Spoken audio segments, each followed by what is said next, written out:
+1 chemistry chapter 2 കഴിഞ്ഞ ഒരു 2-3 question പേപ്പറുകളാണ് നമ്മൾ ചെക്ക് ചെയ്യുന്നത്. അപ്പോൾ ഏതൊക്കെയാണ് ഇമ്പോർട്ടൻ്റ് എന്ന് നമുക്ക് മനസ്സിലാക്കാൻ പറ്റുമല്ലോ. ഈ ഒരു പാറ്റേണിൽ തന്നെയാണ് ഇപ്പോൾ ക്വസ്റ്റ്യൻസ് റിപ്പീറ്റ് ചെയ്ത് വന്നുകൊണ്ടിരിക്കുന്നത്. അപ്പോൾ ഇമ്പോർട്ടൻ്റ് ആയിട്ടുള്ളത് മാത്രം നമുക്ക് കറക്റ്റ് പഠിക്കാൻ പറ്റും. അപ്പോൾ ഒക്ടോബർ 2023 ക്വസ്റ്റ്യൻസ് ആണ്. ഇതിനു മുമ്പ് നടന്ന ഏറ്റവും ലാസ്റ്റ് എക്സാം എന്ന് പറയുന്നത് 2024 മാർച്ചിൽ നടന്ന എക്സാം ആണ്. അപ്പോൾ ആ എക്സാമിന് ഈ മൊഡ്യൂളിൽ ചോദിച്ച 2 ക്വസ്റ്റ്യൻസ്, ഒന്ന് ഹേസൻബർഗിന്റെ അൺസർട്ടനിറ്റി പ്രിൻസിപ്പിൾ തന്നെയാണ്, വെരി ഇമ്പോർട്ടൻറ്റ്. പിന്നെയുള്ളത് ഡി ബ്രോഗ്ലി ഇക്വേഷൻ ഉപയോഗിച്ചിട്ട് ചെയ്യാനുള്ള പ്രോബ്ലം ആണ്. അത് നമുക്ക് പിന്നീട് ചെക്ക് ചെയ്യാം. So October 2023 question, write any 2 postulates put forward by Rutherford in his nuclear model of atom. 2 mark question ആയിരുന്നു. റുദർഫോർഡിന്റെ ന്യൂക്ലിയർ മോഡൽ ഓഫ് ആറ്റത്തിലെ 2 പോസ്റ്റുലേറ്റ്സ്. നമ്മൾ ആ ഒരു എക്സ്പെരിമെന്റ് ഒക്കെ കണ്ടതാണ്, ഗോൾഡ് ഫോയിൽ എക്സ്പെരിമെന്റ്. അതിൽ നിന്നുള്ള പോസ്റ്റുലേറ്റ്, പിന്നെ ഹേസൻബർഗിന്റെ അൺസർട്ടനിറ്റി പ്രിൻസിപ്പിൾ, മാത്തമാറ്റിക്കൽ ഇക്വേഷനും എഴുതുക. അപ്പോൾ റുദർഫോർഡിന്റെ ആറ്റം മോഡൽ എന്തൊക്കെയാണ് ഉള്ളത്?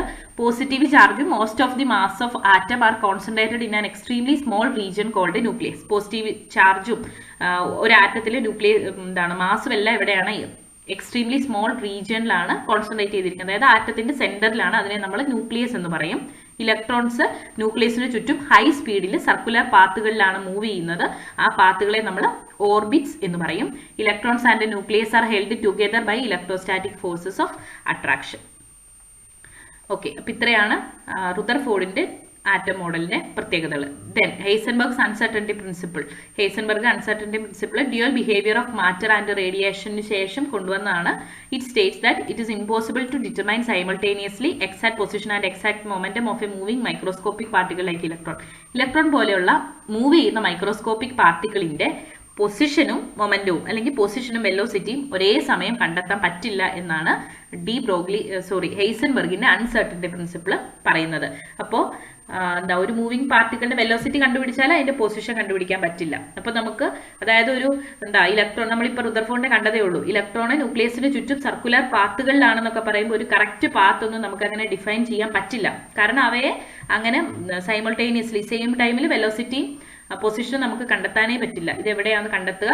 പറ്റാത്ത കാര്യമാണ്. ഇതാണ് ഹേസൻബർഗിന്റെ അൺസർട്ടനിറ്റി പ്രിൻസിപ്പിൾ. ഇത് മൈക്രോസ്കോപ്പിക് പാർട്ടിക്കിൾസിന്റെ കേസിലാണ് ആപ്ലിക്കബിൾ ആയിട്ടുള്ളത്, മൂവിംഗ് മൈക്രോസ്കോപ്പിക് പാർട്ടിക്കിൾസ്. മാത്തമാറ്റിക്കലി എങ്ങനെ പറയുന്നത്? Uncertainty principle delta x into delta p greater than or equal to h/4π. ഇവിടെ ഡെൽറ്റ എക്സ് എന്ന് പറയുന്നത് അൺസർട്ടനിറ്റി ഇൻ പൊസിഷനും ഡെൽറ്റ പി അൺസർട്ടനിറ്റി ഇൻ മൊമെന്റവുമാണ്. ഈ ഡെൽറ്റ പി എന്നുള്ളത് നമുക്ക് എം ഡെൽറ്റ വി എന്ന് എഴുതാം, where m is mass and delta v is velocity. Okay, അപ്പോൾ ഇത് ഓർത്തിരിക്കുക. Heisenberg's uncertainty principle very very important. അടുത്തത് എനി 2 ക്യാരക്ടറിസ്റ്റിക് പ്രോപ്പർട്ടി. ഇതും ഒക്ടോബർ 2023 ക്വസ്റ്റ്യൻ തന്നെയാണ്. കാഥോഡ് റേസിന്റെ 2 പ്രോപ്പർട്ടീസ്. ഫോട്ടോ ഇലക്ട്രിക് എഫക്ട് എന്താണ്? അപ്പൊ കാഥോഡ് റേസ്, ആനോഡ് റേസ് ഒക്കെ നമുക്കറിയാം. കാഥോഡ് റേസ് എന്ന് പറയുന്നത് കാഥോഡ് നെഗറ്റീവ് ചാർജുള്ള പാർട്ടിക്കിൾസ് ആണ്. അതായത് ഇലക്ട്രോൺസിന്റെ പ്രത്യേകതകളാണ് ചോദിച്ചിരിക്കുന്നത്. അന്ന് കണ്ടെത്തിയപ്പോൾ അവയ്ക്ക് കാഥോഡ് റേസ് എന്നായിരുന്നു പേര് കൊടുത്തിരുന്നത്. അപ്പോൾ അവയുടെ പ്രത്യേകതകളാണ് ചോദിച്ചിരിക്കുന്നത്. അന്ന് സയന്റിസ്റ്റ് കണ്ടെത്തിയപ്പോൾ, ജെ തോംസൺ കണ്ടെത്തിയപ്പോൾ ഉണ്ടായിരുന്ന അദ്ദേഹം കണ്ടുപിടിച്ച പ്രത്യേകതകൾ. ദെൻ ഫോട്ടോ ഇലക്ട്രിക് എഫക്ട് എന്താണ്? അതിന്റെ ക്യാരക്ടറിസ്റ്റിക്സ് എന്താണ്? അപ്പോൾ കാഥോഡ് റേസ് എന്ന് പറയുന്ന ഇലക്ട്രോൺസ് ആണ് നമുക്കറിയാം. അവയുടെ പ്രത്യേകതകൾ എന്തൊക്കെയാണ്? കാഥോഡ് റേസ് സ്റ്റാർട്ട് ചെയ്യുന്നത് കാഥോഡിൽ നിന്നാണ്, മൂവ് ടുവേർഡ്സ് ആനോഡ്. ആനോഡിന് പോസിറ്റീവ് ചാർജ് ആണ്. അപ്പോൾ നെഗറ്റീവ് ചാർജ്ഡ് ഇലക്ട്രോൺസ് എപ്പോഴും പോസിറ്റീവ് ചാർജ്ഡ് ആനോഡിലേക്കായിട്ടാണ് മൂവ് ചെയ്യുന്നത്. They are invisible, but their behavior can be observed with the help of fluorescent or phosphorescent materials. Invisible ആണ്, പക്ഷേ ഫ്ലൂറസെന്റ് ഫോസ്ഫറസെന്റ് മെറ്റീരിയൽസ് വെച്ചിട്ട് ഇവയുടെ ബിഹേവിയർ നമുക്ക് ഒബ്സർവ് ചെയ്യാൻ പറ്റും. ഇലക്ട്രിക്കൽ ഓർ മാഗ്നറ്റിക് ഫീൽഡിന്റെ ആബ്സെൻസിൽ ഈ റേസ് സ്ട്രേറ്റ് ലൈനിലാണ് മൂവ് ചെയ്യുന്നത്. ഇനി ഇലക്ട്രിക് ഓർ മാഗ്നറ്റിക് ഫീൽഡിന്റെ പ്രസൻസിലാവുമ്പോൾ എന്താവും? Cathode rays negatively charged particles പോലെ തന്നെ ബിഹേവ് ചെയ്യും. അതുകൊണ്ട് നമുക്ക് എന്ത് മനസ്സിലാക്കാം? ഇവ നെഗറ്റീവ്ലി ചാർജ്ഡ് പാർട്ടിക്കിൾസ് ആണെന്നും ഇലക്ട്രോൺസ് ആണെന്നും മനസ്സിലാക്കാം. ഓക്കെ, ഇവയാണ് കാഥോഡ് റേസിന്റെ പ്രത്യേകതകൾ. കാഥോഡിൽ നിന്ന് വരുന്നു, ആനോഡിലേക്ക് പോകുന്നു, ഇൻവിസിബിൾ ആണ്, ഫ്ലൂറസെന്റ് ഫോസ്ഫറസെന്റ് ഉപയോഗിച്ച് കണ്ടുപിടിക്കാം. ഇലക്ട്രിക്കൽ മാഗ്നറ്റിക് ഫീൽഡിൽ ഇവ സ്ട്രേറ്റ് ലൈനിലാണ് മൂവ് ചെയ്യുന്നത്. ഇനി ഇലക്ട്രിക്കൽ മാഗ്നറ്റിക് ഫീൽഡിന്റെ ഒക്കെ പ്രസൻസിൽ നെഗറ്റീവ് ചാർജ്ഡ് പാർട്ടിക്കിൾസ് പോലെ തന്നെ പ്രവർത്തിക്കും, അതായത് ഇലക്ട്രോൺസ് പോലെ തന്നെ പ്രവർത്തിക്കും. Okay, next photo electric effect. Photo electric effect എന്താ നമുക്കറിയാം? മെറ്റൽസിൽ ലൈറ്റ് അല്ലെങ്കിൽ ലൈറ്റ് പതിക്കുമ്പോൾ അവയിൽ നിന്ന് ഇലക്ട്രോൺസ് ഇജക്ട് ചെയ്യുന്ന ആ ഒരു പ്രോസസ്സാണ് ഫോട്ടോ ഇലക്ട്രിക് എഫക്ട്. നമ്മുടെ സോളാർ സെല്ലിലൊക്കെ ഈ ഒരു ഫിനോമിനൻ ആണ് നമ്മൾ യൂസ് ചെയ്യുന്നത്. ലൈറ്റ് മെറ്റലിൽ തട്ടുന്നു, മെറ്റലിൽ നിന്ന് ഇലക്ട്രോൺസ് പുറത്തേക്ക് പോകുന്നു. കണ്ടുപിടിച്ചത് ഹെൻറിച്ച് ഹെർട്സ് ആണ്. അപ്പോൾ ഇതിന്റെ ഇമ്പോർട്ടൻറ്റ് റിസൾട്ട്സ് എന്തൊക്കെയാണ്? ആ ഒരു മെറ്റൽ സർഫസിൽ ബീം ഓഫ് ലൈറ്റ് തട്ടുന്ന സെയിം ടൈമിൽ തന്നെ സൈമൾട്ടേനിയസ്ലി ഇലക്ട്രോൺസ് ഇജക്ട് ചെയ്യുന്നുണ്ട്. അപ്പോൾ എന്തുകൊണ്ടായിരിക്കും ഇജക്ട് ചെയ്യുന്നത്? ഈ തട്ടുന്ന ലൈറ്റിന്റെ എനർജി ഇലക്ട്രോൺസിന് കിട്ടുന്നു. Number of electrons ejected is proportional to intensity or brightness of light. Brightness കൂടിയ ലൈറ്റ് ആണെങ്കിൽ കൂടുതൽ ഇലക്ട്രോൺസ് പുറത്തേക്ക് പോകും. ദെൻ ഓരോ മെറ്റലിനും ഒരു മിനിമം ഫ്രീക്വൻസി ഉണ്ട്. അതായത് ഏത് ലൈറ്റ് വന്ന് തട്ടിയാലും ഇലക്ട്രോൺസ് പുറത്തേക്ക് പോവില്ല. ഓരോ മെറ്റൽസിനും ഒരു മിനിമം ത്രഷോൾഡ് ഫ്രീക്വൻസി ഉണ്ട്. ആ ഫ്രീക്വൻസിയുള്ള ലൈറ്റ് വന്ന് തട്ടിയാൽ മാത്രമേ ഇലക്ട്രോൺസ് പുറത്തേക്ക് പോവുള്ളൂ. ആ ഫ്രീക്വൻസിയെ നമ്മൾ പറയുന്ന പേരാണ് ത്രഷോൾഡ് ഫ്രീക്വൻസി. ഓരോ മെറ്റലിനും വ്യത്യാസമാണ്. പൊട്ടാസ്യത്തിന് വേണ്ട ആ ഒരു ലൈറ്റിന്റെ ഫ്രീക്വൻസി ആയിരിക്കില്ല കാൽഷ്യത്തിന് വേണ്ടത്. അങ്ങനെ ഓരോ മെറ്റൽസിനും വ്യത്യാസമുണ്ട്. Then kinetic energy of ejected electrons is directly proportional to frequency of incident light. Incident ലൈറ്റിന്റെ ഫ്രീക്വൻസി അനുസരിച്ച് ഇജക്ട് ചെയ്യുന്ന ഇലക്ട്രോണിന്റെ കൈനറ്റിക് എനർജിക്കും വ്യത്യാസം വരും. അപ്പോൾ ഇത്രയാണ് ഫോട്ടോ ഇലക്ട്രിക് എഫക്റ്റ് എന്താണ്, അവയുടെ അവയുടെ പോയിന്റ്സും. ഇനി N and L values of 4p electron, ഇത്തരത്തിലുള്ള ക്വസ്റ്റ്യൻസ് വരും. അപ്പോൾ നമുക്ക് ഇതിൽ നിന്ന് തന്നെ ഉത്തരം എഴുതുകയും ചെയ്യാം.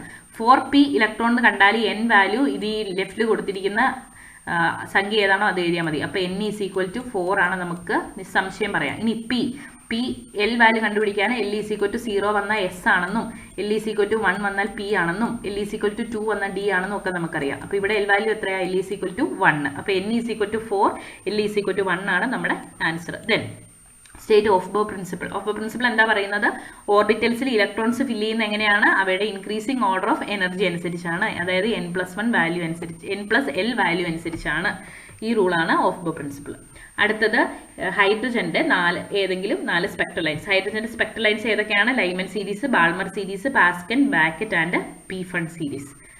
അടുത്തത് മാർച്ച് 2023 ക്വസ്റ്റ്യൻ ആണ്. Write name of any 4. കണ്ടോ, ഹൈഡ്രജന്റെ കഴിഞ്ഞ ഈ ഒക്ടോബർ 23, മാർച്ച് 23 ചോദിച്ച സെയിം ക്വസ്റ്റ്യൻ ഒക്ടോബറിൽ റിപ്പീറ്റ് ചെയ്തിരിക്കുന്നത്. ഹൈഡ്രജന്റെ സ്പെക്ട്രൽ ലൈൻസ് നമ്മളിപ്പോൾ പറഞ്ഞതേ ഉള്ളൂ. ബോർ മോഡൽ ഓഫ് ആറ്റത്തിന്റെ ലിമിറ്റേഷൻസ് എന്തൊക്കെയായിരുന്നു? ബോർ മോഡൽ ഓഫ് ആറ്റത്തിന്റെ ലിമിറ്റേഷൻസ്. ബോർ മോഡൽ ഈ dual behaviour of uncertainty principle ഒക്കെ വന്നു കഴിഞ്ഞപ്പോൾ എന്ത് മനസ്സിലായി? ബോർ മോഡൽ അനുസരിച്ച് ഇലക്ട്രോൺസ് എങ്ങനെയാണ്? Well defined circular orbits about nucleus. ന്യൂക്ലിയസിന് ചുറ്റും ഓർബിറ്റുകളിൽ കൂടിയാണ് ഇലക്ട്രോൺസ് മൂവ് ചെയ്യുന്നതെന്നാണ് ബോർ ഓർബിറ്റിൽ പറഞ്ഞത്. വെൽ ഡിഫൈൻഡ് സർക്കുലർ പാത്ത് ഉണ്ട്. അവയുടെ എനർജി ന്യൂക്ലിയസിൽ നിന്ന് പോകുന്നതിനനുസരിച്ച് കൂടി വരും എന്നൊക്കെ നമ്മൾ ബോർ മോഡലിൽ പഠിച്ചു. പക്ഷേ ഇലക്ട്രോൺസിനെ ഇങ്ങനെ ഒരു വെൽ ഡിഫൈൻഡ് സർക്കുലർ പാത്തുകളിൽ കണ്ടുപിടിക്കാൻ പറ്റില്ല. ഇലക്ട്രോൺ കണ്ടെത്താൻ സാധ്യതയുള്ള പ്രദേശം മാത്രമേ നമുക്ക് പറയാൻ പറ്റുള്ളൂ. അതാണ് ബോർ മോഡലിന്റെ ഒരു മെയിൻ ആയിട്ടുള്ള ഒരു ഫെയിലർ. അൺസർട്ടനിറ്റി പ്രിൻസിപ്പിൾ അനുസരിച്ച് നമുക്കറിയാം, ഒരു മൂവിംഗ് മൈക്രോസ്കോപ്പിക് പാർട്ടിക്കിൾ, ഇലക്ട്രോൺ പോലുള്ള ഒരു മൂവിംഗ് മൈക്രോസ്കോപ്പിക് പാർട്ടിക്കിളിന്റെ പൊസിഷനും വെലോസിറ്റി ഒരുമിച്ച് കണ്ടുപിടിക്കുക സാധ്യമല്ല. അപ്പോൾ ഇലക്ട്രോണിന്റെയൊക്കെ വെൽ ഡിഫൈൻഡ് പാത്ത് ഉണ്ടെന്ന് പറയാൻ പറ്റില്ല. അവ കണ്ടെത്താൻ സാധ്യതയുള്ള മെയിൻ ആയിട്ട് കണ്ടെത്താൻ സാധ്യതയുള്ളത് മാത്രമേ നമുക്ക് പറയാൻ പറ്റുള്ളൂ. അതുപോലെ wave character of electron Bohr മോഡലിൽ കൺസിഡർ ചെയ്തിട്ടില്ല. ഇലക്ട്രോണിന് വേവ് നേച്ചറും ഉണ്ട്, പാർട്ടിക്കിൾ നേച്ചറും ഉണ്ട്. So this is not possible. ഇത് നമ്മൾ പറഞ്ഞ കംപ്ലീറ്റ്ലി നമുക്ക് എന്താണ് സർക്കുലർ പാത്ത് നമുക്ക് വെൽ ഡിഫൈൻ ചെയ്യാൻ പറ്റില്ല. Then this is not possible according to Heisenberg uncertainty principle. Bohr model of hydrogen atom not only ignores dual behaviour of matter but also contradicts Heisenberg uncertainty principle. അപ്പോൾ മാറ്ററിന്റെ dual behaviour consider ചെയ്യുന്നില്ല, ഇലക്ട്രോണിന്റെ വേവ് ക്യാരക്ടർ ഒന്നും consider ചെയ്യുന്നില്ല. Well defined path ഉണ്ടെന്നുള്ളത് തെറ്റാണ്. കാരണം ഹെയ്സൻബർഗിന്റെ അൺസർട്ടനിറ്റി പ്രിൻസിപ്പിൾ അനുസരിച്ച് ഇലക്ട്രോൺസിന്റെ അല്ലെങ്കിൽ മൂവിംഗ് മൈക്രോസ്കോപ്പിക് പാർട്ടിക്കിളിന്റെ പൊസിഷനും മൊമെന്റും ഒരുമിച്ച് കണ്ടെത്താൻ പറ്റില്ല നമ്മൾ പഠിച്ചതാണ്. ഇനി ഡി ബ്രോഗ്ലീസ് ഇക്വേഷൻ എഴുതുക, എക്സ്പ്ലെയിൻ ദ ടേംസ്. ഒന്നെങ്കിൽ ഡി ബ്രോഗ്ലി ഇക്വേഷൻ എഴുതി ടേംസ് എക്സ്പ്ലെയിൻ ചെയ്യാൻ അല്ലെങ്കിൽ ഇതിൽ നിന്നൊരു പ്രോബ്ലം മസ്റ്റ് ആയിട്ടും പ്രതീക്ഷിക്കുക കേട്ടോ. Lambda is equal to h/p or lambda is equal to h/mv. ഓരോന്നും എന്താന്ന് പറയുക. ലാംഡ വേവ് ലെങ്ത് ആണ്, h പ്ലാങ്ക്സ് കോൺസ്റ്റന്റ് ആണ്, p മൊമെന്റം ആണ്, m mass, v velocity. Okay. Then N and L values of 3s. കണ്ടോ, അതുപോലത്തെ തന്നെ questions repeat ചെയ്ത് വരുന്നുണ്ട്. 3sന്റെ N വാല്യൂ എത്രയാണ്? 3s എന്ന് പറയുമ്പോൾ അതിന്റെ L വാല്യൂ എത്രയാണ്? L is equal to 0. Easy question അല്ലേ? Which among the following is correct electronic configuration of nitrogen? നൈട്രജന്റെ ഇലക്ട്രോണിക് കോൺഫിഗറേഷൻ തന്നിട്ടുണ്ട്. അറ്റോമിക് നമ്പർ 7 ആണ്, അതും ഓൾറെഡി തന്നിട്ടുണ്ട്. 1s2 2s2 2px2 2py1 2pz0. എക്സിന് 2 കൊടുത്തു, വൈക്ക് 1 കൊടുത്തു, സെഡിന് കൊടുക്കാനില്ല. അല്ലെങ്കിൽ 1s2 2s2 എക്സിനും വൈക്കും സെഡിനും ഓരോന്ന് വീതം കൊടുത്തു. ഏതാ കറക്റ്റ്? രണ്ടാമത്തെ കറക്റ്റ് നമുക്കറിയാം അല്ലേ? നമ്മൾ ഹൺസ് റൂളിൽ പഠിച്ചിട്ടുണ്ട്. Hund's rule of maximum multiplicity. അതായത് ഒരേ എനർജി ഉള്ള, ഇപ്പോൾ ഈ px py pz ഒരേ എനർജിയാണ്. അങ്ങനെയുള്ളവർക്ക് ഓരോരുത്തർക്ക് ഓരോന്ന് കൊടുത്തതിന് ശേഷം മാത്രമേ അടുത്ത ആൾക്ക് ഷെയർ ചെയ്യാൻ പോകാവുള്ളൂ അല്ലേ? 3 കുട്ടികൾ ഒരുപോലെ നിൽക്കുന്നു, നമ്മുടെ കയ്യിൽ 3 മിഠായി ഉണ്ടെങ്കിൽ ഓരോരുത്തർക്ക് ഓരോന്ന് കൊടുക്കുമല്ലേ നമ്മൾ ചെയ്യുന്നത്. അല്ലാതെ ആദ്യത്തെ ആൾക്ക് വീണ്ടും കൊടുക്കാൻ ശ്രമിക്കുമോ? അങ്ങനെ കൊടുക്കരുത്, തെറ്റല്ലേ? അതുപോലെയാണ് ഹൺസ് റൂളിൽ ഹണ്ടും പറഞ്ഞിരിക്കുന്നത്. ഒരേ എനർജി ഉള്ളവർക്കാവുമ്പോൾ ആദ്യം എല്ലാവർക്കും കൊടുക്കുക, എന്നിട്ട് മിച്ചം ഉണ്ടെങ്കിൽ വീണ്ടും പെയറിങ് ചെയ്യുക. അപ്പോൾ അതിനനുസരിച്ച് ഇതാണ് നമ്മുടെ നൈട്രജന്റെ ശരിയായിട്ടുള്ള ഇലക്ട്രോണിക് കോൺഫിഗറേഷൻ. അടുത്തത് write observation and conclusions of Rutherford's alpha ray scattering experiment. റുദർഫോർഡിന്റെ ആൽഫാ റേ സ്കാറ്ററിംഗ് എക്സ്പെരിമെന്റിന്റെ ഒബ്സർവേഷനും അതിൽ നിന്ന് കിട്ടിയ കൺക്ലൂഷൻസും ആണ്. അപ്പോൾ ഗോൾഡ് ഫോയിലിലെ ആൽഫ പാർട്ടിക്കിൾസിനെ ഹിറ്റ് ചെയ്യിപ്പിച്ചു. അപ്പോൾ എന്താ സംഭവിച്ചത്? Most of alpha particles passed through gold foil without any deviation. അപ്പോൾ ഗോൾഡ് ഫോയിലിൽ കൂടി ആൽഫ പാർട്ടിക്കിൾ നല്ല കറക്റ്റ് ആയിട്ട് പ്രത്യേകിച്ച് പ്രശ്നമൊന്നും ഇല്ലാതെ എല്ലാം തന്നെ കടന്നുപോയി. അതിനർത്ഥം എന്താണ്? അവിടെ തട്ടാൻ വേറൊന്നും ഇല്ല അല്ലെ? തട്ടി അതിനെ തിരിച്ചു വിടാൻ വേണ്ടി കാര്യമായിട്ട് വലിയ പാർട്ടിക്കിൾസ് ഒന്നും ഇല്ല. കാരണം എന്താ? Most space in atom is empty. അങ്ങനെ മനസ്സിലായി. ഇനി അടുത്ത ഒബ്സർവേഷൻ എന്താണ്? Small fraction of alpha particles was deflected by small angles. അപ്പൊ കുറച്ച് ആൽഫ പാർട്ടിക്കിൾസ് മാത്രം ഡിഫ്ലക്റ്റഡ് ആയിട്ടുണ്ട്. അതിനർത്ഥം എന്താണ്? Positive charge of atom is concentrated in a very small volume at the centre called nucleus. അപ്പോൾ പോസിറ്റീവ് ചാർജ് ഉള്ള കുറച്ച് ആറ്റത്തിൽ കുറച്ച് ഭാഗത്ത് പോസിറ്റീവ് ചാർജ് ഉണ്ട്. ഇവിടെ തട്ടിയിട്ടാണ് ആൽഫ പാർട്ടിക്കിൾസ് വളരെ കുറച്ച് തിരിച്ചു പോകുന്നത്. Okay, then a very few alpha particles bounce back. കുറച്ച് മാത്രം ബൗൺസ് ബാക്ക് ചെയ്ത് പോകുന്നുണ്ട്. അതിന് റിസൾട്ട് എന്താണ്? Volume occupied by nucleus is negligibly small as compared to total volume of atom.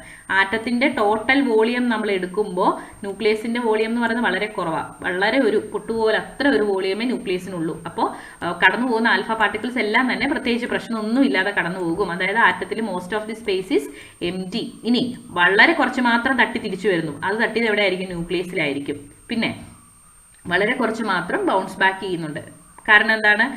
ആറ്റത്തിലെ nucleus വളരെ ചെറുതാണ്, ആറ്റത്തിന്റെ വോളിയം വളരെ വലുതാണ്, അതിനകത്തുള്ള ന്യൂക്ലിയസിന്റെ വോളിയം വളരെ ചെറുതാണ്. അത് വെച്ച് കമ്പയർ ചെയ്ത് നോക്കുമ്പോൾ ഇത്രയാണ് റുദർഫോർഡിന്റെ ആൽഫ സ്കാറ്ററിംഗ് എക്സ്പെരിമെന്റിന്റെ മെയിൻ പോയിന്റ്സ്. അപ്പോൾ 2 ക്വസ്റ്റ്യൻ പേപ്പറുകളാണ് നമ്മളിപ്പോൾ നോക്കിയത്. October 2023, March 2023. അതുപോലെ മാർച്ച് 2024 ക്വസ്റ്റ്യൻ പേപ്പർ ഉള്ളതും ഹെയ്സൻബർഗിന്റെ അൺസർട്ടനിറ്റി പ്രിൻസിപ്പിളും ഡി ബ്രോഗ്ലി ഇക്വേഷൻ ഉപയോഗിച്ചിട്ട് വെലോസിറ്റി കണ്ടുപിടിക്കാനുമാണ്. ഓക്കെ, അപ്പോൾ 3 ക്വസ്റ്റ്യൻ പേപ്പറുകൾ ഏകദേശം നമ്മൾ നോക്കി.